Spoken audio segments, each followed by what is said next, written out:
बोलिए कृष्ण कन्हैया लाल की, निजानंद स्वामी की, बोलो श्री प्राणनाथ प्यारे की, महारानी बाईजूराज की, महाराजा छत्रसाल की, सतगुरु महाराज की, सच्चिदानंद रूपाय विश्वोत्पत्त्यादि हेतवे तापत्रय विनाशाय श्रीकृष्णाय वयं नमः। श्रीकृष्णाय वयं नमः। मूकं करोति वाचालं पंगुलं यते गिरिं यत्कृपातमहं वन्दे परमानन्दमाधवम्। यत्कृपातमहं वन्दे परमानन्दमाधवम्।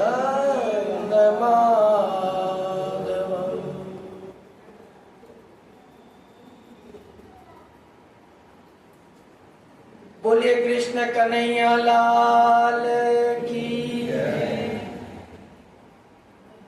श्री कृष्ण प्रणामी मंदिर या यूं कहूं सत्संग हॉल, सत्संग भवन, जिस भी नाम से आप पुकारते हैं, ऐसे इस ऐतिहासिक हैदराबाद नगरी, मुझे लगता है जल्दी इसका नाम भी भाग्य नगरी होने वाला है, हो ही जाना चाहिए। तो ऐसे इस स्थान पर निज मंदिर में विराजमान श्री कृष्ण राधा श्री राज श्यामा जी के श्री चरणों में बारंबार प्रणाम करते हुए, मंच पर विराजमान मेरे गुरुदेव के श्री चरणों में कोटिशः नमन करते हुए और उन परमात्मा के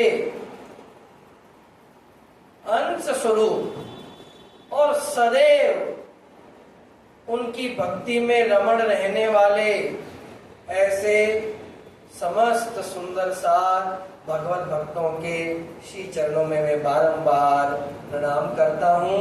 मेरा प्रणाम स्वीकार करें। प्रणाम जी। प्यारे सुंदर साथ जी, आज यहाँ पर हम सब एक सत्संग के माध्यम से एकत्रित हुए, जैसा कि गुरुदेव ने कहा भी था। देखिए, अभी जो समय चल रहा है, जो युग चल रहा है, इसके अंदर एक धार्मिक कृत्य के लिए, आध्यात्मिकता के लिए, और उसमें भी विशेषकर केवल सुनना ही सुनना हो, उसके लिए समय निकालना अत्यंत दुष्कर होता है। और वो भी कैसा सुनना, जिसमें एक भी संगीत की धुन ना हो, केवल प्रवचन ही सुनना है। 4 से 6 का समय दिया है, तो ये तो निश्चित है, अब 4:15 से पहले आ जाए तो भारतीय कैसे कहलाएंगे। भारतीयता तो रखनी ही पड़ेगी, और रखनी भी चाहिए। वीआईपी है सब हम। और 5:45 तक तो सुनेंगे, तो 1.5 घंटा, वो भी बिना किसी संगीत के प्रवचन सुनना। आज के इस कलयुग में ये जो 90 मिनट होते हैं ना, ये 90 कल्प के समान है हमारे लिए। और वो भी प्रवचन कैसा, जिसमें कोई कहानी भी ना हो, केवल एक आध्यात्मिक और तत्व ज्ञान का उपदेश हम श्रवण करने के लिए उपस्थित हुए हैं। तो आपसे और आपके दर्शनों से मेरे से सौभाग्यशाली कोई नहीं हो सकता। हम सब इतने सौभाग्यशाली हैं कि उन आत्म तत्व का चिंतन करने के लिए, उन परमात्मा की बातों को हम यहाँ श्रवण करने के लिए उपस्थित हुए।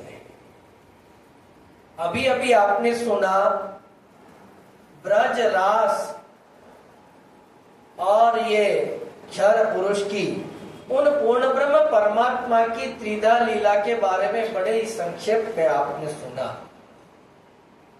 जैसा कि गुरुदेव ने कहा ही था कि इस मंच पर बड़े बड़े आचार्य और बड़े बड़े महंतों ने और गादीपतियों ने और बड़े बड़े मनुष्यों ने चर्चा की और आपने सबकी सुनी है, तो उसके बाद मेरे पास तो कहने के लिए कुछ बचता ही नहीं। तो फिर भी जैसा कि ये जीवन हमें मिला है, क्यों मिला है? तो महामती स्वामी श्री प्राणनाथ जी महाराज क्या कहते हैं? जागो जगाऊं जुगत सो, छोड़ो नींद विकार, पहचान कराऊं पीयूसों, सुफल करूं अवतार। अगर हमें कुछ धन मिला है उन पूर्ण ब्रह्म परमात्मा से, तो हम उसको बांटे। एक यही धन है जिसको हम आराम से बांट सकते हैं। जो संसार का धन होता है ना, उसको बांटने के लिए तो बड़ा कलेजा बड़ा करना पड़ता है, उसके लिए तो बड़ा ही हृदय बड़ा करना होता है। जिसका मन चित्त शुद्ध होता है, संसार का धन तो वही बांट सकता है। लेकिन ये जो परम धाम का धन है, वो तो दिया ही बांटने के लिए है। तो ऐसे उस अखंड की बातें, तो देखिए महामती स्वामी श्री प्राणनाथ जी महाराज की चौपाई से हम कुछ आज समझेंगे। एक चौपाई रास के अंदर महामती स्वामी श्री प्राणनाथ जी महाराज ब्रज की लीला के बारे में कहते हैं, ब्रज लीला अति मोटी छे। बहुत सुंदर चौपाई है। ब्रज लीला अति मोटी छे, जो जो नर सैया वचन प्रमाण, ए पगला सर्वे आपना, तमे जानी सको ते जान। वैसे तो इसका नित्य पाठ हुआ करता है। बड़े राग से हमें बचपन से सिखाया था, प्रेम सेवा वाले प्रगट की दो प्रकरण आता है। ब्रज लीला अति मोटी छे, जो जो नर सैया वचन प्रमाण रे, ए पगला सर्वे आपना, तमे जानी सको ते जान। हम 6 वर्ष के थे, तब से हमें इसी राग में गुरुदेव ने हमें सिखाया। और क्या कह के सिखाया कि मंगलदास जी महाराज हमारे, जो आप जिन्हें बड़े गुरु जी कहते हैं, हमारे गुरुदेव कालिंपोंग में इसे बैठ करके सुबह की ब्रह्म वेला में 5 बजे के समय सब आश्रम वासियों को लेकर के बैठते थे। बड़े राग से इसका गायन, पूरे नित्य पाठ का गायन हुआ करता था। उनसे इन्होंने सीखा और इन्होंने हमें बचपन से सिखाया। तो आज भी वह बातें देखिए, हम एक तरफ कह सकते हैं कि अभी तो बच्चे हैं, इनमें परिपक्वता नहीं है, ये क्या समझेंगे। लेकिन क्या होता है कि उस समय उन बच्चों की जो आयु होती है वो टेप रिकॉर्डर की तरह होती है, परिपक्वता नहीं होती है, किंतु वो उस समय टेप रिकॉर्डर है। और टेप रिकॉर्डर आपके कहने में रहेगा, तब तक वो आपके, आप जैसा कहोगे कर लेगा। उस समय 10 साल का जो समय होता है, वो बच्चों को आप जो रटा दो, जो सिखा दो, और फिर 15 साल के बाद उनमें जब परिपक्वता आती है, तो जो रटाया है उसको समझाना आरंभ कर दो। फिर देखिए वो कितनी सुंदर मूर्ति बन के आपके सामने। किंतु अब हम क्या करते हैं कि नहीं, अभी तो बच्चे हैं, अभी क्या सीखेंगे। नहीं, ऐसा नहीं है। जब आप बीतक सुनते होंगे, पढ़ते होंगे, बीतक में भी जब आप देखिए सदगुरु और महामती जी के मिलाप की बात आती है, तब उनके बड़े भाई गोवर्धन जी कहते हैं अभी वो छोटे हैं, तब सदगुरु महाराज कितना सुंदर उदाहरण देते हैं कि देखिए ध्रुव जी को भी जो ज्ञान हुआ था वो बाल्य अवस्था में हो गया। आइए चौपाई क्या कहती है, ब्रज लीला अति मोटी छे, ये गुजराती भाषा में है। मोटी का माने क्या होता है, मारवाड़ी मोटी नहीं है, महत्वपूर्ण। ब्रज लीला जो अखंड के उपासक हैं, जिनका गंतव्य मंतव्य वो अखंड है, वो परम धाम है, जिनको लौट के न आना है, उनके लिए ब्रज लीला बड़ी ही महत्वपूर्ण है। और वो कौन सी ब्रज लीला, वो अखंड की ब्रज लीला। ब्रज लीला अति मोटी छे, जो जो नर संयम वचन प्रमाण। देखिए कभी कभी कुछ कट्टरपंथी कहते हैं हम तो प्राणनाथ जी के अलावा किसी की नहीं सुनते। प्राणनाथ जी ने भी हमें कैसे शिक्षा दी, उन महापुरुषों की साक्षियां देकर। जब ब्रज लीला के बारे में हमें शिक्षा देनी थी तो उन्होंने किसका उदाहरण दिया, नरसिंह जी का उदाहरण देकर के हमें समझाया। नहीं तो वह स्वयं भी तो पूर्ण ब्रह्म परमात्मा थे। जैसे होता है ना, कई बार व्यक्ति अपने आप में पूर्ण होता है तो वो क्या समझता है, जो मैंने कह दिया, अपन आम बोलचाल में कहते हैं ना, जो मैंने कह दिया वो फाइनल है। लेकिन ऐसा नहीं। महामती स्वामी श्री प्राणनाथ जी जो साक्षात पूर्ण ब्रह्म परमात्मा का जिनमें आवेश है, वो भी अगर कोई बात हमें सिखा रहे हैं, बता रहे हैं, तो साक्षी से किसी का प्रमाण देकर के। नरसिंह मेहता जी ने भी ऐसा कहा है, क्योंकि उनकी वाणी सीमितता के लिए नहीं है। अगर आपको पसरसी 14 भवन अपनी वाणी को पूरे संसार में प्रसारित करना है, समझाना है, सिखाना है, तो सारे महापुरुषों की साक्षियों को साथ लेकर के चलना होगा। सारे शास्त्र पुराण वेद वेदांत महापुरुषों ने अपनी वाणी में क्या संकेत किए हैं, उन अखंड के बारे में, उन पूर्ण ब्रह्म परमात्मा के बारे में, उनको साथ लेके चलना। आगे क्या कहते हैं, ए पगला सर्वे आपना तमे जानी सको ते जान। मतलब क्या, ब्रज लीला में जो भी आचरण गोपियों ने किया और ब्रज में जाने का जो भी आचरण है, एक पगला सर्वे आपना, वो सारा मार्ग हमारा है।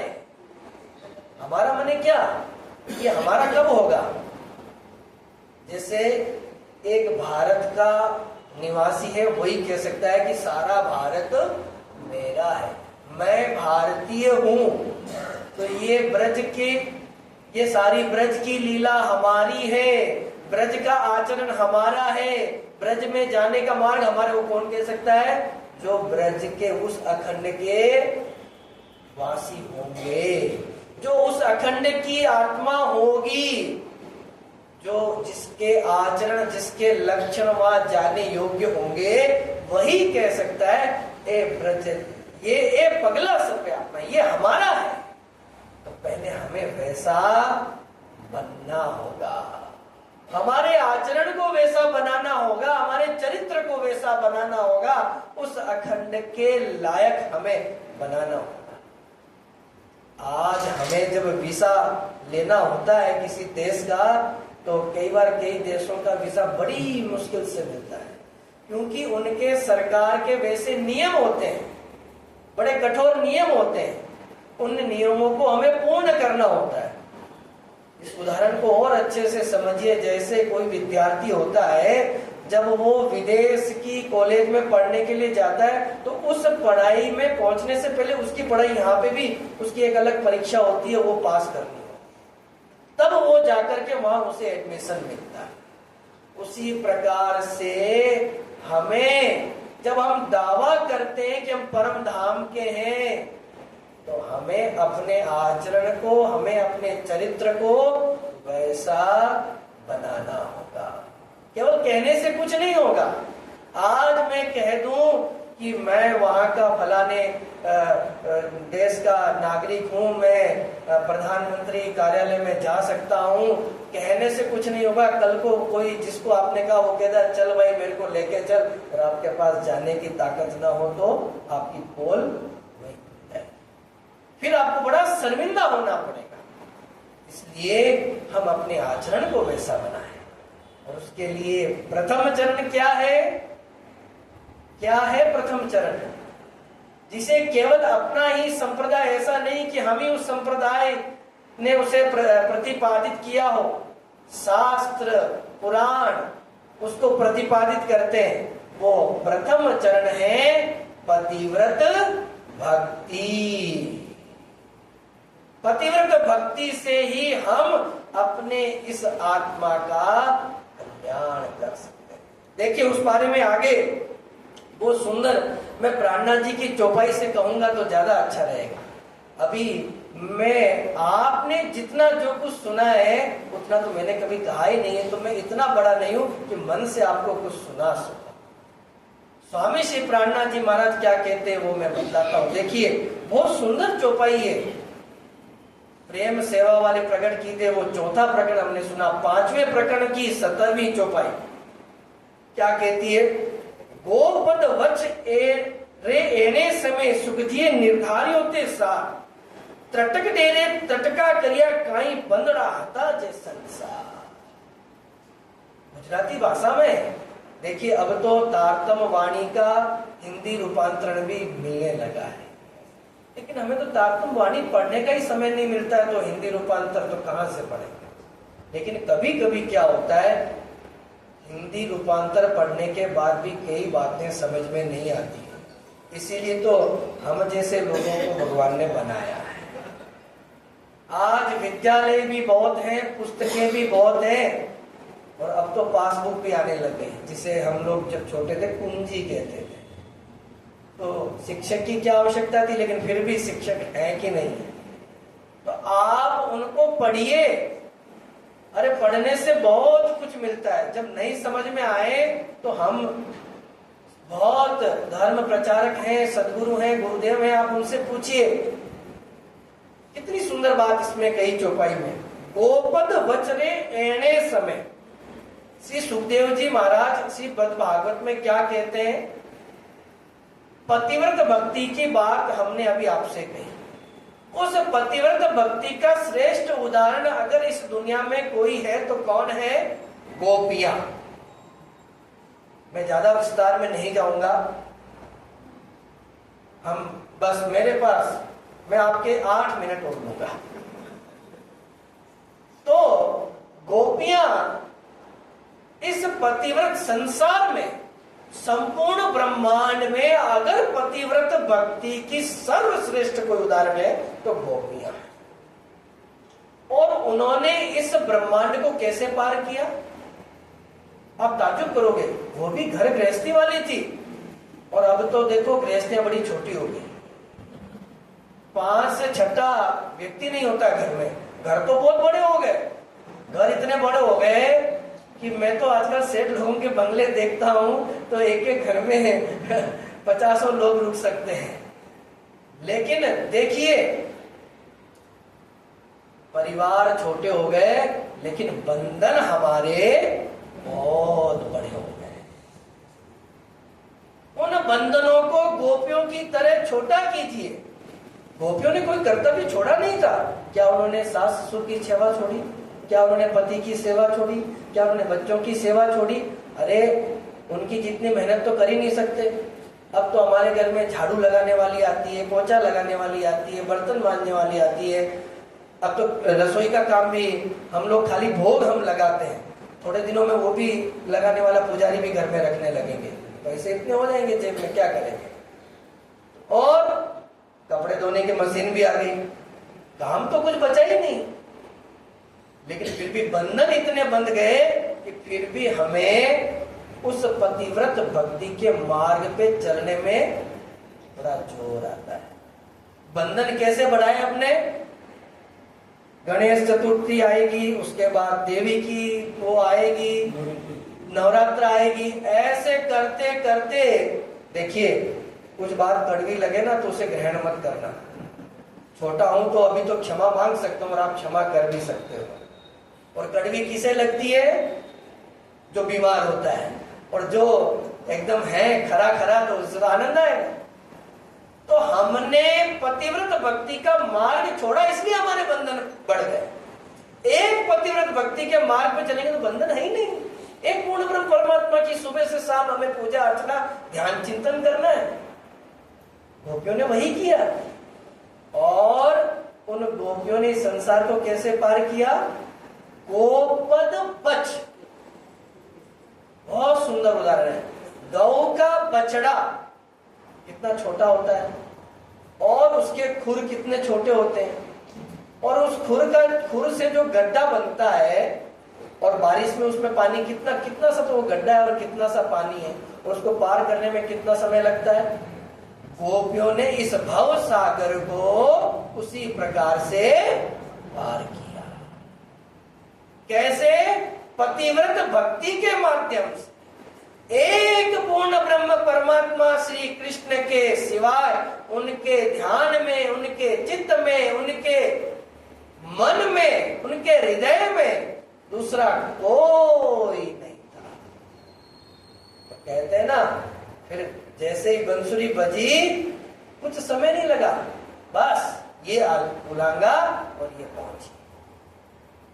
आगे क्या कहते हैं? त्रटक डेरे त्रटका करिया काई बंदड़ा आता जे संसार। इतनी सुंदर बात कही। तिनके का टुकड़ा कैसे होता है? तिनका कितना महीन होता है, लेकिन ये तिनका है ना बड़ा खतरनाक भी होता है। हमारे गुरुदेव बड़ा सुंदर उदाहरण देते हैं। जब कृष्ण की लीलाओं का इनकी कथाएं बड़ी मैं कहूंगा अरोचककारी होती है, क्योंकि केवल तत्व ज्ञान भरा होता है, उसमें मनोरंजन नहीं होता है। हमें बड़ी अच्छी लगती है। तो जब तिनका होता है तो एक सूर्य हमारे सामने है, केवल आंखों के सामने इतना सा तिनका आ जाए। कभी प्रयोग करके देखना, सूर्य बहुत बड़ा है लेकिन आंखों के सामने एक तिनका आ गया, आप उस सूर्य को नहीं देख सकते। आप अभी भी देख सकते हो, एक ट्यूबलाइट है, आप आंखों के सामने इतनी सी अंगुली करो, आप उसको नहीं देख सकते। तो ये तिनके जितनी माया भी हमारे सामने आ जाए तो हमें उस पूर्ण ब्रह्म परमात्मा के दर्शन नहीं करने देते। लेकिन गोपियों ने क्या किया? उन तिनके को ऐसे तोड़ दिया। त्रटक डेरे त्रटका करिया। राणा जी की वाणी बड़ी अद्भुत है और बड़ी सुंदर और सटीक बातें कहती है। ऐसे करके तोड़ा और इस माया के बंधन को छोड़ के अपने उस एक पूर्ण ब्रह्म परमात्मा के पास जैसे ही बंसरी की तान सुनी, समय नहीं लगा उन्हें। लेकिन आज तो हमें समय लगता है। 4 बजे का समय दिया, 3:45 तो श्रृंगार आरंभ होगा हमारा, 4:15 तक श्रृंगार पूरा होगा, तब जाके पहुंच पाएंगे। मजाक की बात कर रहा हूं, ऐसे ही थोड़ा बीच में होते रहना चाहिए, नींद नहीं आती। तो ऐसे करके अगर हमें उन पूर्ण ब्रह्म परमात्मा तक पहुंचना है तो हमें अपने आचरण को सबसे पहले उस पतिव्रत भक्ति के रूप में परिणित करना होगा। उन एक पूर्ण ब्रह्म परमात्मा को अपना धनी बनाना होगा। वो हमारे पिया हैं, 10-15 राउंड मिलेंगे, ज्यादा पूर्ण ब्रह्म परमात्मा है। तो उन तक पहुंचे किसी भी प्रकार से। अब देखिए, कई बार होता है ना कि एकदम से हम कोई कह दे तो एकदम से इतने वर्षों से जो मानते आ रहे हैं, एकदम से कैसे हम उसको अपनाएं। धीरे धीरे करके वो सारी चीजें हम अपना सकते हैं, कोई बड़ी बात नहीं है। आज का वैज्ञानिक युग भी कहता है कि आप एक अलार्म को भर करके 21 दिन तक उसी टाइम पे उठो, 22वें दिन आपकी वो साइकिल जो होती है वो बन जाती है। बिना अलार्म के भी आपकी नींद खुल जाएगी, अभ्यास हो जाएगा। आप अभ्यास कीजिए, अभ्यास है न तो कौन दे, करत करत अभ्यास के जड़मति हो सुजान। अभ्यास करोगे तो आप वहां तक अवश्य पहुंचोगे। भक्ति करना अच्छा है।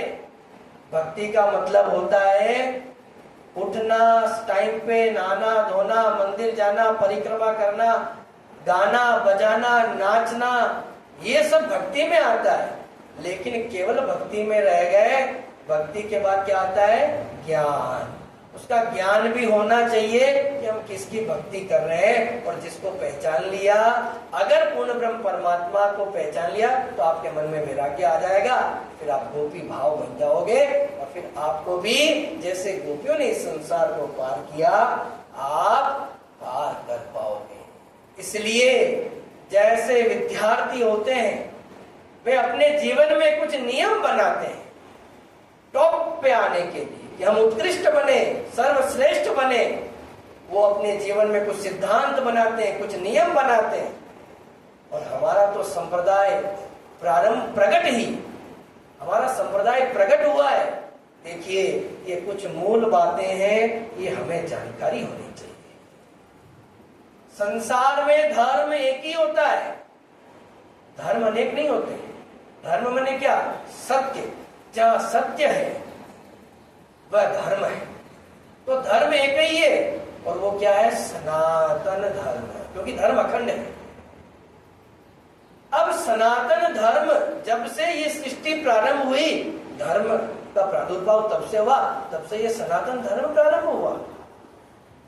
और आपने अभी गुरुदेव के मुख से सुना, और आपने और भी लोगों के मुख से सुना होगा, और भी आपने पढ़ा होगा, जब से ये सृष्टि प्रारंभ हुई, तब से उस अखंड पूर्ण ब्रह्म परमात्मा की खोज आरंभ है। विष्णु भगवान, फिर ब्रह्मा, फिर उसके आगे चलते जाइए क्रम से। सब वो खोज कर रहे हैं कि आखिर हम आए कहां से।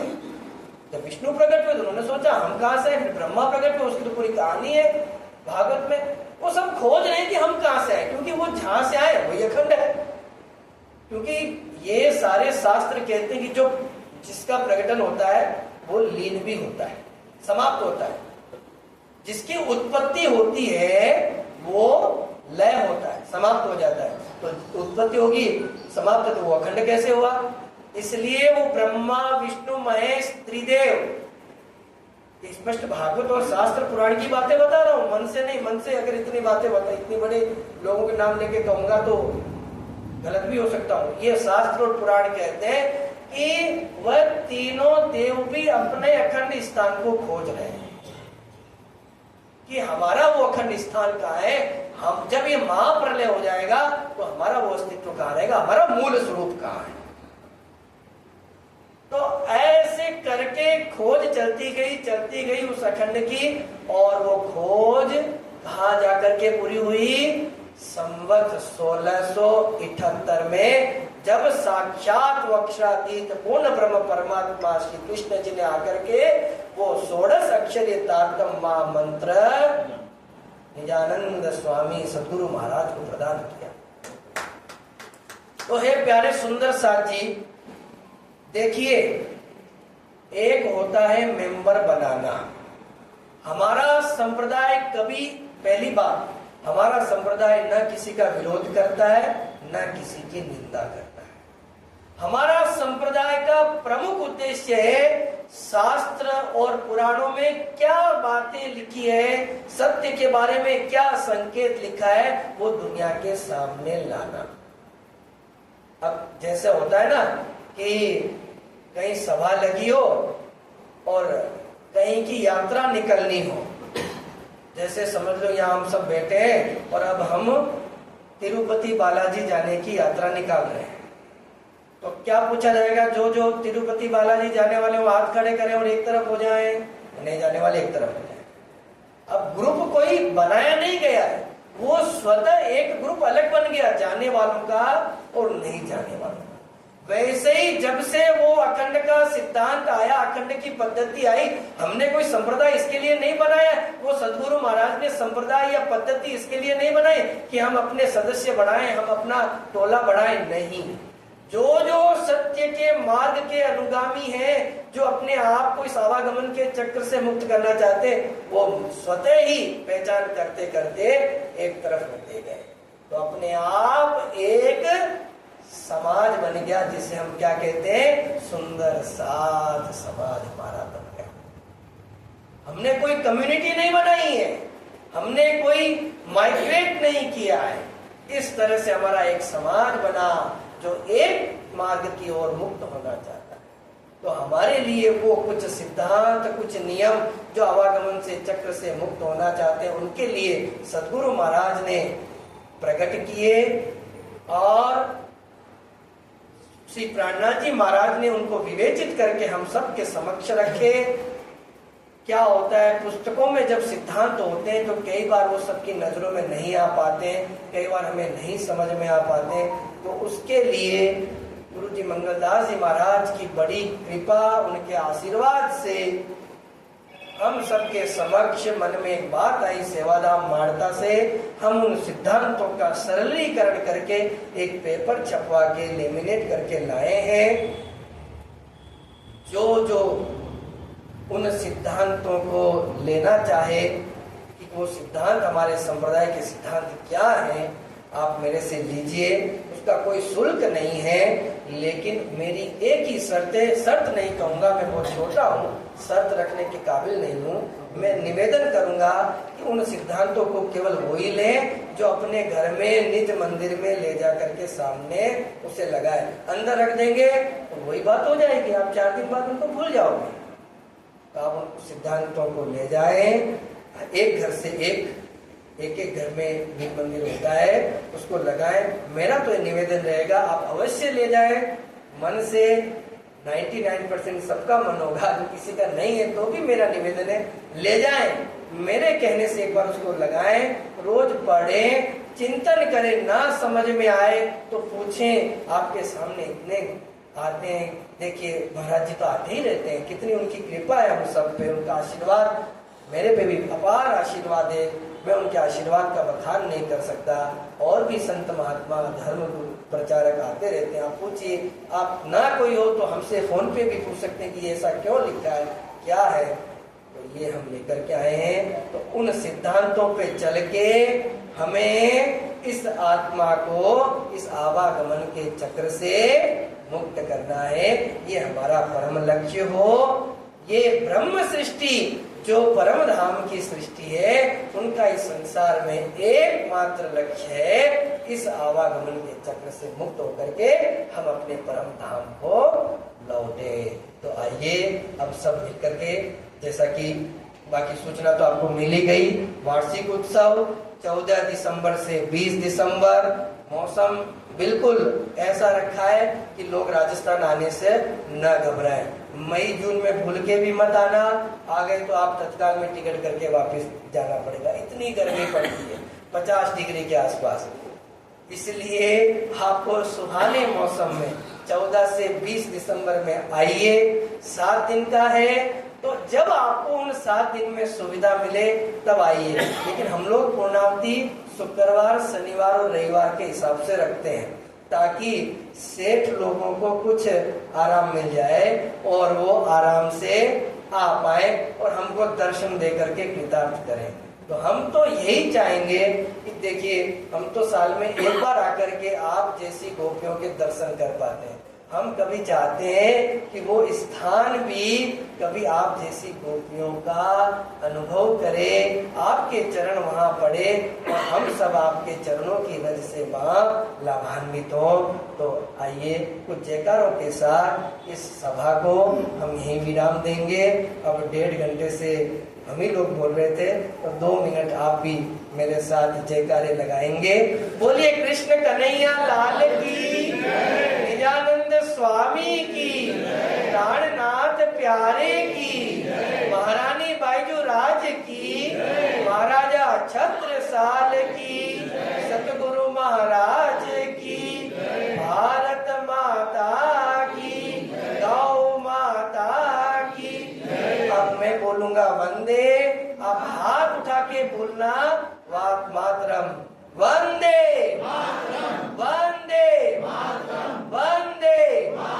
जय जय श्री राधे, जय जय श्री राधे, जय जय श्री राधे। राधावर कृष्ण चंद्र की प्रणाम जी।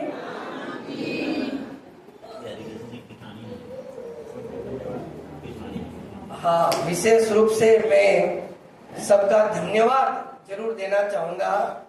मैंने जितना सोचा उससे भी ज्यादा आपका स्नेह मुझे यहाँ प्राप्त हुआ। देखिए, हम हैदराबाद में प्रवेश किए तब से कृष्ण सुदामा की जोड़ी कह दूंगा तो ज्यादा अच्छा है।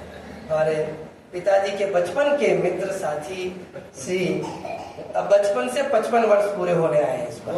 तो ये राजेंद्र जी पीटी साहब, मैं तो नाम लेता हूँ जिसमें बड़ा, तो आप खड़े होके सबको प्रणाम, उधर भी सब आपको देखें। तो ये हैं आपके इस भाग्य नगरी के एक सेठ हैं और अग्रवाल ही हैं। तो ऐसे आप इनसे, इनको भी जोड़िए। ये बड़े ही सेवा भावी हैं और कुछ योजनाएं बन रही हैं आगे, तो दर्शन होंगे। तो ऐसे में इनका धन्यवाद तो जितना कहूँ उतना कम। उसके बाद जब भी हमारा ये कार्यक्रम बनता है, सबसे पहले श्री सांवरिया सेठ, जिनका नाम है श्री सांवरमल जी, और उनकी धर्मपत्नी जी सेवा में अग्रणी रहते हैं। पहले जब आते थे, हमने पिछली बार जब आए तो शायद फूलाबाई नाम है, उनके दर्शन हुए थे। सत्यनारायण जी ये हमारे अग्रज रहे हैं, उनका आशीर्वाद मिलता रहा है। पर कहते हैं ना, लास्ट बट नॉट लिस्ट, आप सब सुंदर साथ नहीं हो ना, तो राजेंद्र जी पित्ते और सांवरमल जी, हम उनके साथ गाड़ी में घूम लेंगे और इनसे दर्शन कर लेंगे, इनका भोजन कर लेंगे, इससे ज्यादा कुछ नहीं मिलता। आप लोगों ने इनकी तपस्या को सफल कर दिया, तो आप सबकी तो जितनी मैं धन्यवाद कहूँ, बहुत बहुत आप सबको बहुत बहुत प्रणाम, धन्यवाद। ये दर्शन आप देते रहें, आशीर्वाद प्रेम मिलता है। बोले श्री प्राणनाथ प्यारे की।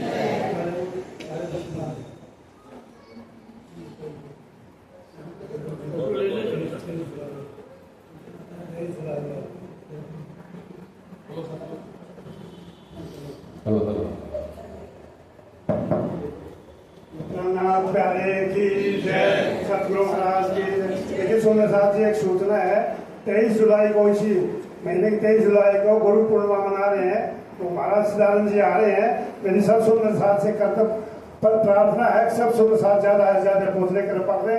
टाइम है 1 से 4 बजे तक, 2 से 4 बजे, 1 घंटा पहले बोलना, फिर आओगे। ये 5 बजे महाराज जी बोल रहे थे ऐसे, तो 1 से 4 बजे तक का प्रोग्राम है। सब सुंदर साथ से हाथ जोड़ के प्रार्थना है, ज्यादा से ज्यादा पहुंचने की कोशिश करें, अपने जीवन को धन्य बनाएं। प्रणाम जी। लो धाम के धनी की जय। मंदिर सेवा में सुशीला हरिकिशन जी दूत